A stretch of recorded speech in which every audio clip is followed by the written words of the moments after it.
Good day, everyone. In this presentation, we will go over the reasons why there is a push for electric vehicles, how they work, their limitations and technological constraints, policy issues, related policy literature, analysis, policy option, and recommendations.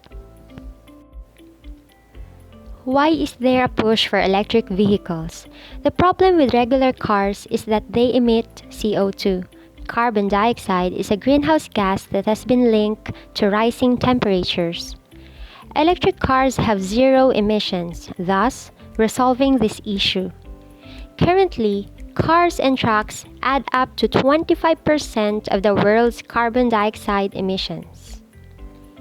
E-vehicles do not use petroleum. This is cost-effective since gas prices are continually rising. How electric vehicles work and the science behind them. Electric cars work by replacing a combustion engine with an electric motor. Here's a video going into more details. Kung gusto nyo namang maging sikat at kung gusto nyo namang maging astig sa pamamagitan ng pagtulong sa kalikasan, eto, subukan nating magmaneho ng kotseng de baterya or electric car. Presenting ang Genius EV. Isa itong eco-friendly car na powered ng kuryente, kaya't mas konti ang nilalabas itong pollution. Karaniwang ginagamitan ng gasolina ang mga kotse para tumakbo ito. Pero dahil sinusunog ng makina ng sasakyan ng gasolina, naglalabas ang tambucho ng carbon monoxide.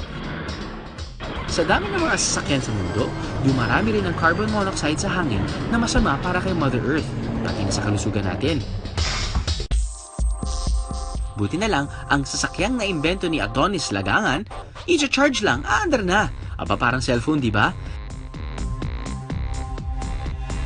Meron itong 7 rechargeable batteries na napupuno after 4 to 5 hours of charging. Yung yung range niya, nasa mga 50 kilometers to 70 kilometers, depending sa yung grade ng road. Ang top speed niya, mga lampas ng 75 kph. Kita nyo naman, pwedeng makipagsabayan sa ibang mga sasakyan. Despite the technological breakthrough of e-vehicles, there are emerging limitations and constraints. First is the dirt in the supply chain, wherein the lithium-ion battery component is toxic to extract from the ground, costly, and deteriorates over time. Second, electric vehicles have shorter travel range than gas-powered ones. E-vehicles have only 100 to 200 mile range compared to gasoline cars with more than 300 mile range. Third, the e-vehicle charging stations are inadequate in the Philippines. This illustration shows a comparison between electric and gasoline cars. E-vehicles have many competitive advantages against gasoline cars, except in terms of mile range and hours to recharge. Given the technological pros and cons, it is important to tackle the e-vehicle policy issues. First, who are the stakeholders directly influencing the establishment of a national development program of e-vehicles? Second, what are the externalities of adopting e-vehicles? Third, how can the government provide the policy and regulatory interventions to positively impact its supply and demand side? In the Philippines, the establishment of a national development program for e-vehicles is being aspired by the Electric Vehicle Association of the Philippines or EVAP through a 10-year period. As we can see, there is a huge gap between the plan and the current situation of this year. This year, 2019, we are still in the build-up of e-vehicle local market and enhancement of production capacity. While there seems to be slow growth of the e-vehicle industry in the Philippines, existing policies like e-vehicle inclusion in the Investment Priority Plan, Executive Order 488, and Senate Bill number 2137 have been initiated. These facts and figures show that the said industry provides employment to more than 14,000 individuals. As the government continues to support the use of electric vehicles, the industry is expected to grow in the coming years. The market outlook was foreseen to have 69,145 units in 2017. This study used the following data gathering methods. For first policy issue, the stakeholders directly influencing the establishment of a national development program for e-vehicles is defined. Internal stakeholders include e-vehicle developers or manufacturers and distributor. Meanwhile, external stakeholders are the e-vehicle buyer or user and the government like LTFRB, DTI, Senate, and Congress, all of which have their own roles, interests, concerns, and issues. The second policy issue tackles about externalities. Externalities refer to a cost or benefit incurred or received by a third party. However, the third party has no control over the creation of that cost or benefit. An externality can be both positive or negative and can stem from either the production or consumption of a good or service. Both are present in the e-vehicle technology. Its positive externalities relate to no carbon dioxide emissions, which contribute to the greenhouse effect. Powered by an electric motor, it has no petroleum cost and creates minimum noise pollution. With its simpler structure and electric motor design, it renders low maintenance costs and relatively safer to drive than their gasoline counterparts. On the other hand, two negative externalities are seen here. First, cobalt, a key component of the lithium-ion batteries in e-vehicles, is linked to reports of child abuse. The nickel used in those same batteries is toxic to extract from the ground. Second, there is a competition against the gasoline industry. Third policy issue. Based on the review of secondary documents and previous studies, there are 4 outcomes in which the government can positively impact the supply and demand side of the e-vehicle ecosystem. Desired outcome 1 is accelerated investment. The Philippine government is to create laws that support the ecosystem of e-vehicle, such as imposing higher taxes on non-electric vehicles while providing incentives to e-vehicle consumers. National regulatory bodies such as DOT must harmonize the processing of licenses and permits using offline and online facilities.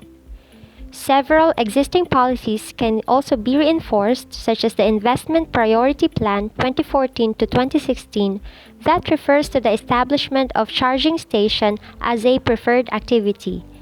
The Executive Order 488 Series of 2006, the modification of importation rate for component parts and accessories used for assembly, and Philippine National Standards for e-vehicles.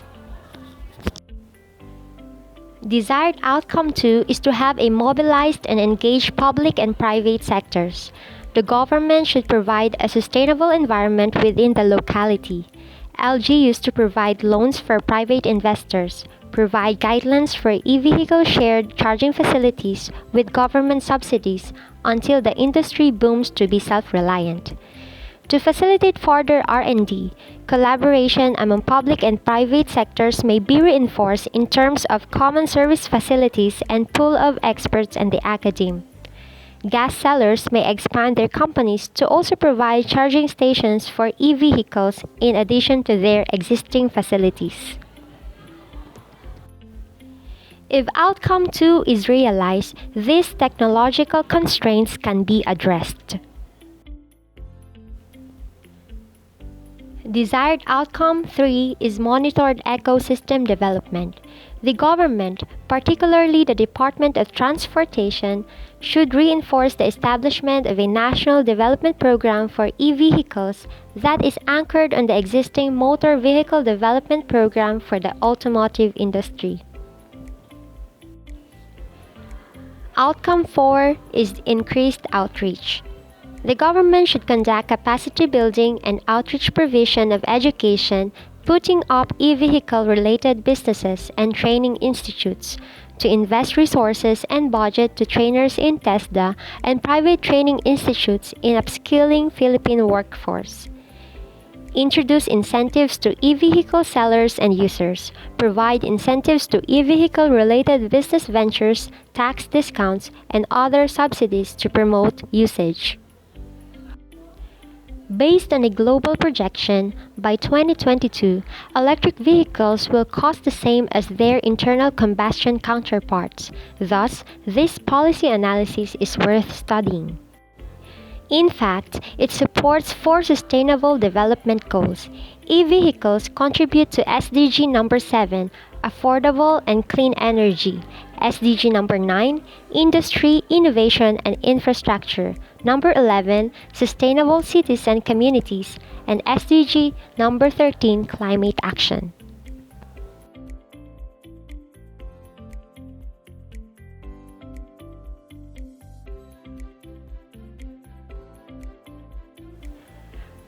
Recommendations.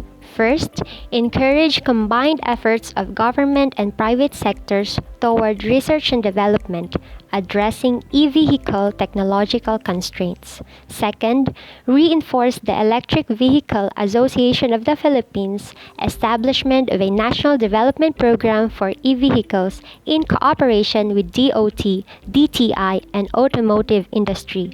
Third, government to provide funds for the development of e-vehicle industry. Fourth, push for the government intervention to subsidize the charging station infrastructure. Fifth, strengthen the law of smoke belching and create policy incentives for e-vehicle users. Sixth, government to provide incentive or tax benefits to manufacturers and private individuals who will shift to e-vehicle. The future for electronic vehicles is within reach. Thank you for listening.